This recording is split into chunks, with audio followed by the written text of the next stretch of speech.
प्रकृतिको पूजा गरेर मनाइने मगर समुदायको भूम्या पर्व अर्थात् भूमे पूजा पोखरामा पनि निकै हर्षोल्लासका साथ मनाइएको छ।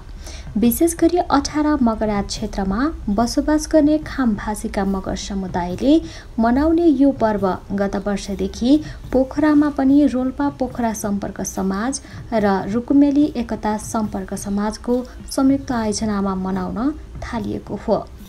सर्वप्रथम मेरो नमस्कार। म रुकुमेली एकता सम्पर्क समाजको संस्थापक सदस्य हो।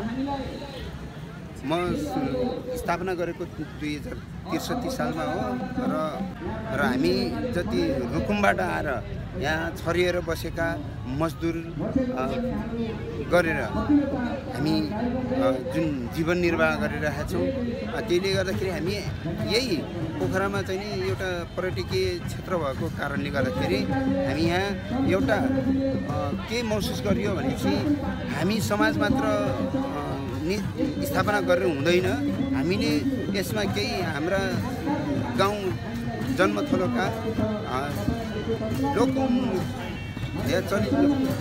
परापूर्वदेखि चलिआएको संस्कार र संस्कृतिलाई चाहिँ जगेर्ना र प्रवर्धन गर्नुको लागि हामीले जुन सोच गऱ्यौँ र यहाँ हामी यसो रोल्पा पोखरा सम्पर्क र हामी रुकुमेली एकता सम्पर्क समाजको जुन संयुक्तमा हाम्रो संस्कृति मिल्ने भएको हुनाले, संस्कार मिल्ने भएको हुनाले हामीले चाहिँ यो मनाउनुपर्छ भनेर हामी सल्लाह सुझावहरू र हाम्रो छलफल हुन्थ्यो।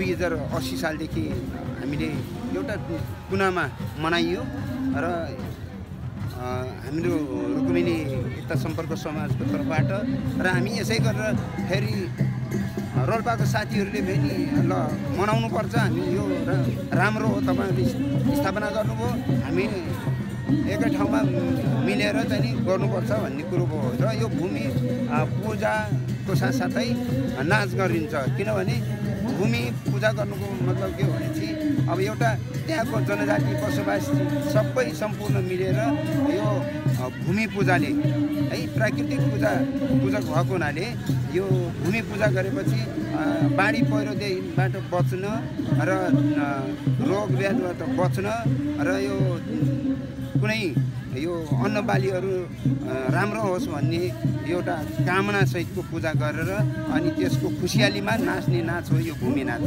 यो भूमि नाच निरन्तरताको लागि अब राज्यले केही पहल गरिदिनुपर्छ भन्ने यो आर्थिकको धेरै आवश्यकता पर्दो रहेछ, किनभने हामीले राज्यले यो एउटा गण्डकी प्रदेशले हामीलाई पनि यो गण्डकी प्रदेशले हामीलाई हेर्नुपर्छ, यो पर्यटन व्यवसायहरूले पनि हामीले पर्यटन संस्थाहरूले पनि हामीले यसो हेरिदिनुपर्छ।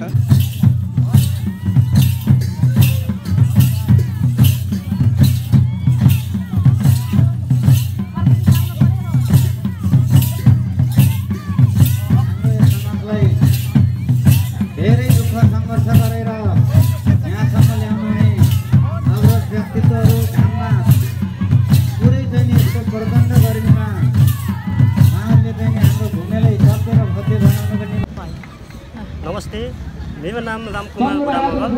म चाहिँ रोल्पा पोखरा सम्पर्क समाजको अहिलेको कार्यकारी अध्यक्ष र यो भूमि मेला मूल आयोजक समितिको सदस्य पनि। हामीले यो भूमि मेला कार्यक्रम चाहिँ यो पोखरामा दोस्रो वर्षमा मनाउने गरेका छौँ। यसको मनाउने उद्देश्य भनेको हामी रोल्पामा जन्म भई पोखरा कास्कीमा कर्म थलोमा हाम्रो यो भाषा संस्कृति धर्मलाई चाहिँ जगेर्ना गरौँ। हाम्रो यहाँ बसेका यहाँ जन्मिएका नानी बाबुहरूलाई आफ्नो भाषा संस्कृतिलाई सिकाउनुको लागि यो हाम्रो यो भूमि मेला चाहिँ आयोजना गरिरहेका छौँ। पहिला हाम्रो बाजेहरूले चाहिँ 22 ताल नाच्थे भन्ने सुनिन्थ्यो। अहिले चाहिँ हामीले गुरुहरूसँग सोद्धाखेरि हामीसँग 12 ताल मात्र छ भन्ने कुरा छ। अहिले हामी त्यही 12 ताललाई नै जोगाइराख्ने कोसिसमा छौँ। अब चाहिँ सायद खोजेर पायो भने त्यसलाई चाहिँ अझै थपिन्छ, नत्र भने यो 12लाई चाहिँ हामी के अरे यो 12 चाहिँ हामीसँग गयो भने 12 स्टेप गऱ्यो भने के अरे कन्टिन्यू नाच्यो भने अब एक दिनमा पनि सकिन्छ। यो नाचको यो बाजा र नाच जुन गोलो घेरा हुन्छ त्यो बजाउने र नाच्ने चाहिँ तालमेल मिल्नुपर्छ। ठ्याक्कै घुमाउने बेलामा स्टेप रोकिन्छ। अलिक ठुलो घेरा भयो भने टाइम लाग्छ, सानो घेरा भयो भने त्यो छिटै सकिन्छ। विशेष गरेर मगर समुदायले मान्दै आएको भन्ने छ, तर हामीले चाहिँ त्यसो छुटाएका छैनौँ। जस हाम्रो भेगमा सबै जातिहरू हुनुहुन्छ, सबैलाई समेटेर राखेका छौँ भन्नलाई चाहिँ मगर जातिले मान्ने भनेको छ। सबै साथी सबै जे समुदाय जुन समुदाय सबै बसेर मिलेर बसेको छ, सबैलाई समेटेर अगाडि बढेको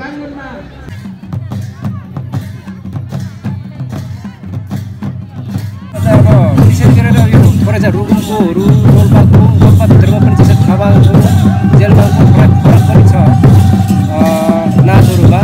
धेरै नाचहरू चाहिँ मिले तापनि केही अंशहरू केही चाहिँ त्यो त्यहाँको गीतहरू, त्यो बाजाहरू, नचाइहरूमा पनि अलिअलि फरक छ। अनि विशेष गरेर रुकुमतिर चाहिँ के गर्नुहुन्छ भने पोखरीतिर गएर चाहिँ फुल टिपेर ल्याउने, त्यो फुललाई एउटा प्रसादको रूपमा लिएर गाउँमा चाहिँ अब एउटा भेडाले पूजा गर्ने, गरिसकेपछि त्यो फुल प्रसादको रूपमा सबैलाई फुल लगाउदिने, टिकाको रूपमा पनि त्यही लगाउने। अनि त्यसपछि चाहिँ उनीहरू नाचहरू चाहिँ सुरु रुकुमतिर गर्छ भने थामातिर पनि सेम त्यस्तै हो।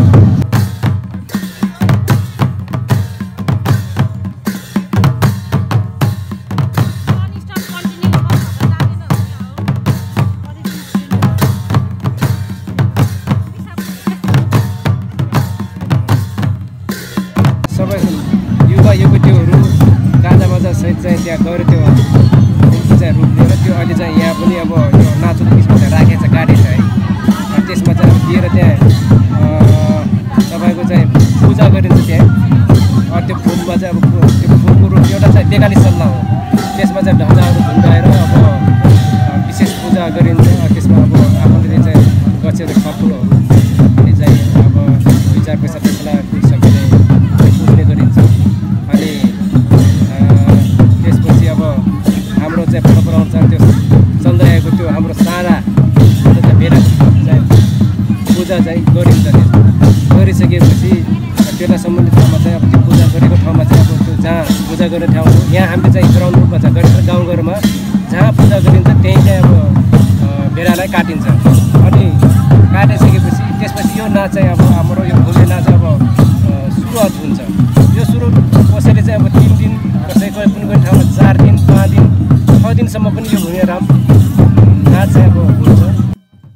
विशेष गरी रोल्पा, रुकुम, सल्यान, पाल्पा, दैलेख, जाजरकोट, दाङ लगायतका जिल्लाहरूमा धुमधामसँग भूमि पूजा गर्ने गरिन्छ।